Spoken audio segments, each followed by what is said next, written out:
저는 지난해 4월 7일 국민의힘 원내대표로 당선된 이래 지난 13개월간의 주어진 소명을 다하고 내일 자리를 새 원내대표에게 물려주게 되었습니다.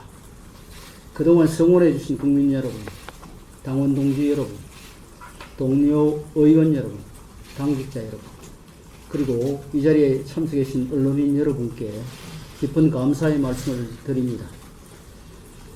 다사다난이라는 말로도 표현할 수 없을 만큼 어려운 한 해였습니다. 아마도 제 생애 가장 힘든 한 해가 아니었나 생각됩니다. 사실 시작부터 고생길이 예정되어 있었습니다. 국제전쟁의 여파로 경제는 어려웠습니다. 야당은 압도적 다수 의석을 가지고 있었습니다. 총선은 1년 후로 다가오고 있었습니다. 정쟁이 일상화되고 정치는 예외가 되는 그런 상황이었습니다. 그래도 제가 원내대표 선거에 출마했던 이유는 극한 정쟁의 늪에 빠져 국민의 신뢰를 잃은 21대 국회에서 마지막 1년이나마 정치와 협치의 공간을 조금이라도 확보하고 싶어서였습니다. 그래서 저는 원내대표 취임 일성으로 의회 정치 복원을 내걸었고 협치를 위해 야당에 대한 비판을 자제하고 민생 현안에 초점을 맞추는 등 나름대로 최선을 다했습니다. 하지만 잘 아시다시피 정쟁의 시간이 협치의 시간을 앞두고 있습니다. 지금 와서 야당의 행동을 일일이 지적하는 것이 큰 의미가 없겠지만 특검, 국정조사, 탄핵 등 예외적 상황에서 쓰여져야 할 예외적 수단이 반복적으로 행사되고 안건조정위원회 등 의회 정치가 희화화됐습니다. 무리한 법률들이 일방 통과되는 상황에서 정치와 협치가 질식될 수밖에 없다는 점만은 우려하지 않을 수 없었습니다. 민주당은 제2임기에만 특검법 3건, 국정조사 요구 5건, 국무위원 해임 결의안 1건, 탄핵 소추안 8건을 제출하는 등 입법 폭주를 거듭하며 우리 헌정사에 큰 상처를 남겼습니다. 이러한 입법 폭주에 맞서 정부가 제2요구권을 9번 행사했습니다. 그 9번 행사한 제2요구권에 대한 재표결을 8번이나 행해야 했던 것은 제가 원내대표로서 직면했던 최대의 도전이었습니다. 본회의가 있는 날은 불면의 밤을 지새워야 했습니다. 그 와중에도 이태원 참사 특별법이 여야 합의로 통과된 것은 참으로 다행스러운 일이었습니다.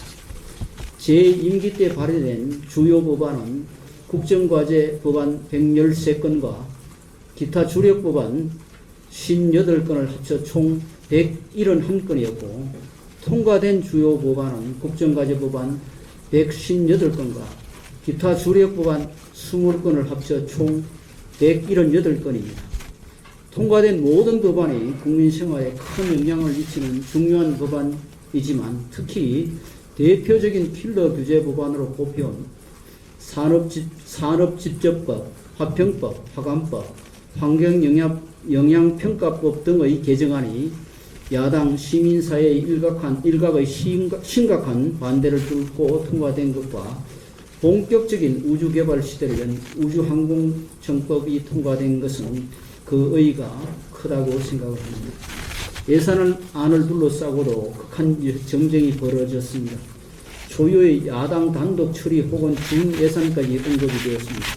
결국 법정 시한을 19일이나 넘긴 시점에서 처리되기는 했지만 이 과정에서 원내대표로서 제가 겪은 마음의 고통은 이루 말할 수가 없었습니다. 그래도 재정 통계가 정비된 2005년 이후 최저증가율을 기록할 만큼 건전재정 원칙을 지킬 수 있었던 것으로 한가닥 마음의 위로를 삼고 싶습니다.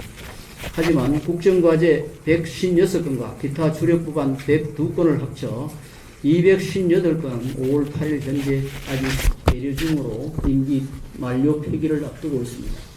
법사위나 기타 상임위에 계류되어 있는 법안 중에 이번 국회에서 반드시 처리되어야 할 시급한 법안이 있습니다. 특히 산자위의 고준위 방사성 폐기물 저장시설 특별법은 이번 국회에서 처리되지 않으면 우리 국민이 당장 2030년부터 치명적인 환경 위협을 받게 됩니다.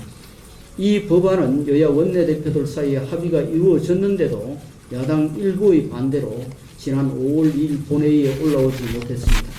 21대 국회가 이 법안만큼은 조건 없이 통과할 수 있기를 기대합니다.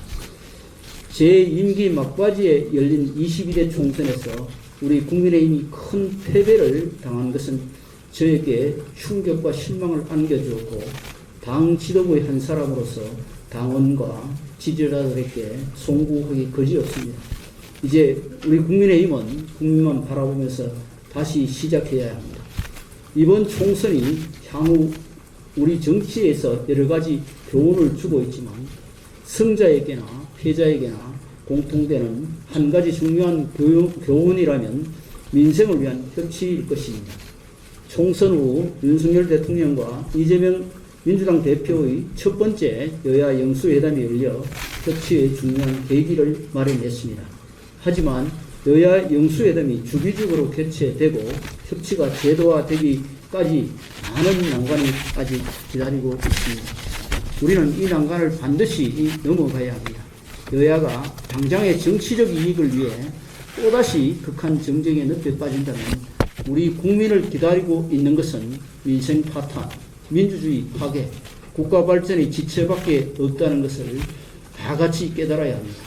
특히 압도적 다수의석을 가진 야당의 절제된 입법권 행사가 더욱 필요하다는 점을 말씀드리지 않을 수 없습니다. 22대 국회에서도 정쟁이 일상화되어 행정부와 입법부 사이에 교착 상태가 일어난다면 우리는 아무것도 할 수 없고 나라 발전은 멈추고 말 것입니다. 이제 우리도 상대를 악마화하는 야만의 정치가 아니라 상대를 선의의 경쟁자로 보는 문명의 정치로 전환할 때가 되었습니다. 22대 국회에서는 여야 사이에 더 많은 대화와 협력으로 국민의 삶을 위한 정치가 펼쳐지길 간절히 기원합니다. 감사합니다.